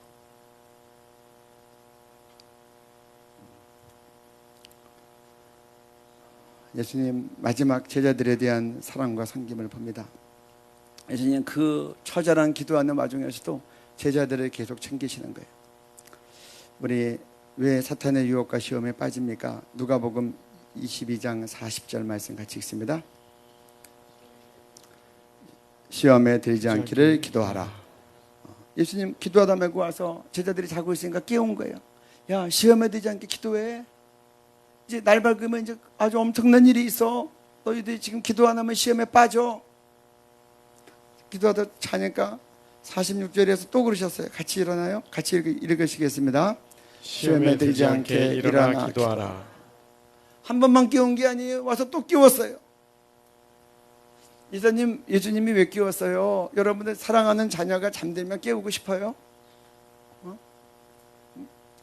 제가 작정 새벽 기도할 때 밤에 못 일어나면 우리 어머니가 깨우면서 그렇게 안쓰러워하세요. 예수님 제자들을 얼마나 사랑하셨어요. 근데 왜 깨워요? 혼자 차려 기도하니까 억울해서 깨웠겠어요? 기도 안 하면 더 험한 일 당하니까. 기도 안 하면 더 험한 일 당하니까. 마태복음 보면 더 구체적으로 결정적인 말씀을 하세요. 마태복음 26장 40절부터 41절까지 같이 읽습니다. 제자들에게 오사 그 자는 것을 보시고 베드로에게 말씀하시되 너희가 나와 함께 1시간도 이렇게 깨어 있을 수 없더냐. 시험에 들지 않게 깨어 기도하라. 마음에는 원이로되 육신이 약하도다 하시고. 예수님이 아주 마태복음에 좀 구체적으로 얘기하세요. 제자들에게 와서 그 자는 것을 보시고 베드로에게 얘기했어요. 네가 나와 함께 1시간도 깨어 있을 수 없더냐. 시험에 들지 않게 깨어 기도하라. 바꿔 말하면 뭐예요? 깨어 기도하지 않으면, 지금 깨서 기도하지 않으면 시험에 든다 이 말이에요. 제 말 맞죠? 근데 왜 베드로를 바라보고 얘기했겠어요? 베드로가 성격이 급하고 막 다혈질이니까 예수님이 내가 십자가에 죽을 것이다, 그리고 3일 만에 부활할 것이다, 내가 십자가에 달려들겠다, 너희들이 다 나를 떠날 것이다. 그러니까 베드로가 뭐라 그래요? 다른 사람들은 다 주님을 버리고 도망할지라도 저는 안 버립니다. 같이 있던 제자들이 그 말 듣고 얼마나 기분이 안 좋겠어요. 우리들은 다 보내고 자기는 안. 그렇게 장담을 했어요. 주님께서 그래서 닭이 2번 울기 전에 네가 나를 3번 부인할 것이다. 제자 베드로는 아주 자신 있게 펄펄 뛰는 거예요. 나 그러죠. 다른 사람 다 버려도 나는 안 그래요. 그러니까 예수님이 베드로를 보니까 지금 기도해야 마귀를 이기는데, 기도해야 십자가 앞에서 도망가지 않는데 호언장담해놓고 자꾸 자니까 예수님 너무 안타까운 거예요. 예수님이 그렇게 얘기해요. 너희가 나와 함께 베드로에게 말씀하시되 너희가 나와 함께 1시간도 이렇게 깨우실 수 없다냐. 시험에 들지 않게 깨어 기도. 이 말대로 하면 베드로야, 지금 네가 나하고 함께 1시간만 깨어 기도하면 너 시험에 안 들어. 네가 호언장담했는데 나중에 그것 때문에 네가 평생 마음 아파하지 않아. 그렇게 예수님이 얘기하신 거예요. 제 말 맞죠? 예수님이 아주 구체적으로 얘기했어요. 1시간만 깨어 기도해라 나와 함께. 그러면 너 시험에 들지 않아. 예수님이, 이 베드로가 육적이니까 뭔지를 모르고 또 장면 피곤하다. 그래가지고 얼마나 베드로가 험한 일을 당합니까? 3번을 부인하는데, 계집종 앞에서도 부인하는데 마지막에는 예수님을 저주하고 부인했다. 그게 성경에 기록이 됐어요. 그러니까 얼마나 큰 사건이었어요. 사람들 앞에서 자기는 자신 있게 얘기했는데 다른 사람들은 다 버릴지라도 나는 예수님 안 버려요. 근데 다른 사람들은 저주한 사람은 없었는데 가장 극심하게 사탄에게 흔들린 거예요. 사탄에게 공격에 엎어진 거예요. 전승에 의하면 베드로는 새벽달만 울면 나가서 마음을 찢었다는 거예요. 우리는 남의 일이니까 넘어가지만 베드로에게는 얼마나 큰 아픔의 상처가 됐겠어요. 그래서 주님은 그 베드로를 보기 때문에 마지막으로 피할 길을 열어주신 거예요. 베드로야, 네가 나와 함께 1시간도 끼어 있을 수 없다냐? 시험에 들지 않게 깨어 기도해라. 네, 마지막 주님의 권면까지 우리가 뒤로 하고 장난.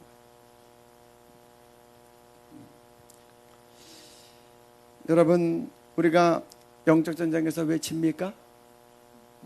주님은 깨어 기도하지 않으면 시험에 들지 않게 깨어 기도해라. 누가복음에 2번이나 나왔어요. 마태복음에서 또 얘기하셨어요. 우리가 왜 시험에 져요? 깨어 기도하지 않아서.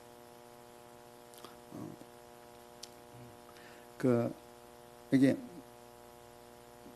마가복음 9장 14절부터 29절 가면 29절에 보면 이제 이런 내용이 나옵니다.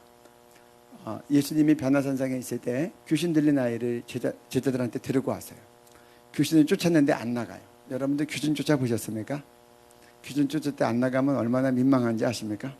잘못하면 귀신한테 매도 맞고, 그래서 사도 바울에 보면 내가 예수도 알고 바울도 알지만 너는 누구냐? 그러고 때리니까 피 흘리면서 옷도 벗어오고 막 도망갔다고 나왔죠. 그러니까 예수님이 나와서 내쫓으셨어요. 그러니까 그 마가복음 9장 후반부에 보면 제자들이 예수님께 종용이 여쭤와 가로되 우리는 왜 못 내쫓았습니까? 그때 예수님께서 마가복음 9장 29절 말씀하셨어요. 같이 읽겠습니다. 이르시되 기도 외에 다른 것으로는 이런 종류가 나갈 수 없느니라 하시니라. 기도 외에 다른 것으로는 이런 종류가 나갈 수 없다. 이런 종류는 귀신 쫓는 종류예요. 마귀 내모는 종류인데, 근데 여러분 여기서 이 문장에서 기도 외에 다른 것 이로는 이 말이 있어도 돼요, 없어도 돼요? 꼭 있어야 돼요, 없어도 돼요? 그래요? 문장상으로는 기도 외에는 이런 종류가 나갈 수 없다, 이렇게 뜻은 똑같죠? 근데 왜 이 단어를 왜 넣었어요? 응? 이르시되 기도 외에는 이런 종류가 나갈 수 없다, 이렇게만 해도 돼요. 근데 예수님이 왜 이 말씀을 넣었을까요? 그건 강조예요. 혹시나 다른 걸로 기도의 대체물을 찾을까 봐. 기도 외에 다른 것으로는 이런 종류, 마귀 내쫓는 종류, 귀신 내쫓는 종류, 영적 전쟁에서 승리하는 거는 기도 외에 다른 것은 대체물이 없어. 여러분, 성경 보는 것도 중요해요. 매우 결정적으로 중요해요. 하지만 이 귀신 내쫓는 거는 기도로 내쫓는 거예요. 주님의 말씀이에요. 선행도 중요해요. 구제도 중요해요. 다 중요한데, 그러나 여러분, 자물쇠는 열쇠로 여는 거예요. 영적 전쟁에서 승리는 기도로 하는 거예요. 그러니까 여러분, 교회가 시험에 들면 교인들은 모여서 기도해야 됩니다. 가정에 시험거리가 있으면 가족들은 모여서 기도해야 돼요.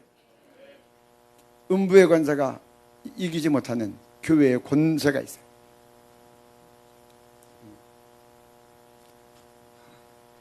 그래서 주님께서 아주 강조해서 하신 말씀. 여러분, 요새 왜 한국교회가 사탄에게 짓밟히고 조롱거리가 됩니까? 새벽기도가 약해지고 철야기도가 없어지고 산기도가 없어지고 무릎 꿇지 않고 또 편하게만 기도하고 기도의 양이 줄고. 오늘 주님께서 우리에게 그렇게 얘기하세요. 너희가 나와 함께 1시간도 이렇게 깨우실 수 없더냐? 오늘 베드로에게 하신 말씀입니까? 저한테 하는 말씀입니까? 응? 레리리 목사님이 이 성경 구절의 제목으로 글을 썼어요. 우리 교회 교인들 1시간씩 기도하라고 했다. 1시간씩 기도 운동을 했더니 우리 교인들 죄에 쓰러지지 않더라. 승리하는 삶을 살더라. 이 책 제목이 이거예요. 나와 함께 1시간도 끼어 기도할 수 없다. 우리 마지막으로 예수님의 공생애를 생각해 봅니다. 예수님의 3년 반 공생애의 시작은 뭘로 시작했죠? 40일 금식기도로 그의 공생애가 시작이 됐어요. 3년 예수님 공생애의 마지막 밤은 뭘로 끝났어요? 철야기도로 끝났어요. 제가 이 예수님의 사목을 보면 너무 멋있어요. 금식기도로 시작해서 철야기도로 끝났어요. 예수님의 사역을 소개하는 마가복음 1장에 보면 35절에 그 사역 중에서 새벽 오히려 미명에 한적한 곳에 가서 기도했다고 하는 새벽기도가 나오고, 산기도가 나오고, 밤기도가 나오고, 철야기도가 나오고, 마지막에 겟세마네 기도로 끝나는 거예요. 이런 예수님의 기도가 있기 때문에 예수님의 일생 가운데 단 한 번의 실수나 또 이 죄나 흠도 없이 완벽한 인생을 사셨고, 그래서 흠없는 제물로 우리를 위하여 십자가에서 대속물이 되신 거예요. 여러분, 우리도 시험에 들지 않도록 깨어 기도해야 되겠죠? 오늘 우리가 끝까지 죄에 지지 않고 승리할 수 있기를 바랍니까? 오늘 베드로에게 하신 말씀입니까? 나한테 하신 말씀입니까? 오늘 우리가 이 말씀 받기를 원합니까? 우리 받으십시다. 그래서 우리도 정말 예수님 앞에서 주님이 주신 마지막 이 제안과 출구와 축복의 마지막 권면을 우리가 놓치지 않고 받아서 승리하는 삶으로 예수 닮고 하나님께 영광 돌리기를 바랍니다. 오늘 이 말씀을 마음에 생각하면서 같이 기도하시겠습니다. 오늘 이 말씀 가운데 우리에게 하나님, 우리가 받을 말씀들을 받고 내 삶께 이루어지기를 원합니다. 우리 같이 이 시간에 같이 기도하시겠습니다.